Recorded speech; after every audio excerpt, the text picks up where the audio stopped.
வணக்கம். இந்த பதிவில் நம்ம பார்த்துட்டு இருக்கிறது சர்க்கரை நோயினால் ஏற்படும் சிறுநீரக பாதிப்பு எப்படி, அதை தடுக்கிறது எப்படி. சர்க்கரை நோய் இருக்கவங்களுக்கு எல்லாருமே சிறுநீரக பாதிப்பு வர வாய்ப்பு இருக்கிறதுனால இதை ஆரம்ப நிலையில் கண்டுபிடிக்கிறது மிக முக்கியம். தடுக்கிறது நல்லது. அதுக்கு சில குறிப்புகள் இருக்கு. அதை கடைபிடிச்சிங்கனாவே தடுத்துடலாம். அதுக்கு மிக முக்கியம், உங்களோட சர்க்கரையை நல்ல கட்டுப்பாடு வச்சிருக்க மாதிரியே ரத்த கொதிப்பு இருந்தால் பிளட் ப்ரெஷர் நார்மல் லெவலில் வச்சுக்கிறோம். அதுக்கு மருந்து சாப்பிடணும். உடற்பயிற்சி ரொம்ப அவசியம். குறைந்தது 5லிருந்து 6 நாட்கள் 1 மணி நேரம் உடற்பயிற்சி செய்யணும். 50 வயசுக்கு மேலே இருக்கவங்க உங்களோட மருத்துவரை கன்சல்ட் பண்ணிட்டு என்ன ஆரோக்கியமான உடற்பயிற்சி, உங்களுக்கு சிக்கல் வராமல் பிரச்சனை வராத உடற்பயிற்சி பண்ணிக்கணும். 3வது, உணவு பழக்கம். சர்க்கரை உணவில் அதிகம் இல்லாமல் பார்த்துக்கணும். ஆரோக்கியமான காய்கறிகள், நீர்ச்சத்து இருக்கிற, நார்ச்சத்து அதிகம் இருக்க காய்கறிகள், பழங்கள், இதெல்லாம் உங்களுக்கு சிறுநீரக பாதிப்பு வராமல் தடுக்கும்.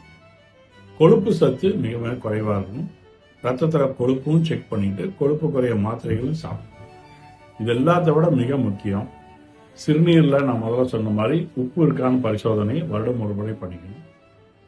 ரத்தத்தில் யூரியா, கிரியாட்டினின், HbA1c, வயிறு ஒரு ஸ்கேன், அதாவது கிட்னி, மற்றபடி சிறுநீர் பை, சிறுநீரக குழாய்கள் எல்லாம் ஆரோக்கியமாக இருக்கான்னு பார்த்துட்டு நல்லது. சர்க்கரை நோயினால மட்டும் இல்லாமல் சிறுநீரில் கிருமி இன்ஃபெக்ஷன் வராமல் இருக்கிறது மிக நல்லது. சர்க்கரை நோய் இருக்கிறவங்களுக்கு கிருமி தொற்று வந்துட்டா ஆறுறதுக்கும் சரியாகிறதுக்கும் நீண்ட நாட்கள் ஆகலாம். சரியான வைத்தியம் பண்ணிக்கணும். ஸோ அதனால சிறுநீர் தொற்று வராமல் இருக்கணும். கல் அப்படிங்கிற சிறுநீர் கற்கள் இருக்கான்னு பார்த்துக்கிறது நல்லது. அதுக்கு வருடம் ஒரு முறை ஸ்கேன் பண்ணிக்கிறது மிக அவசியம்.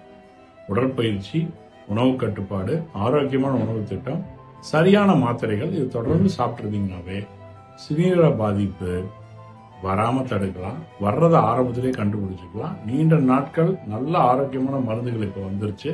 சிறுநீரக பாதிப்பு வராமல் இருக்கிறதுக்கும், சிறுநீரகத்தில் உப்பு வெளியானா அதை சரி பண்ணுறதுக்கு, நல்ல ஆரோக்கியமாக இருக்கிறதுக்கும் மாத்திரைகள் இப்போ வந்துருச்சு. அதை சர்க்கரை நோய் மாத்திரையோட அதையும் சாப்பிட்ருக்கப்ப சிறுநீரக பாதிப்பு வரதை தடுக்கலாம். குறிப்பாக பார்த்தீங்கன்னா நீங்கள் உங்கள் மருத்துவரை கன்சல்ட் பண்ணால் நாங்கள் அதை சொல்லுவோம்.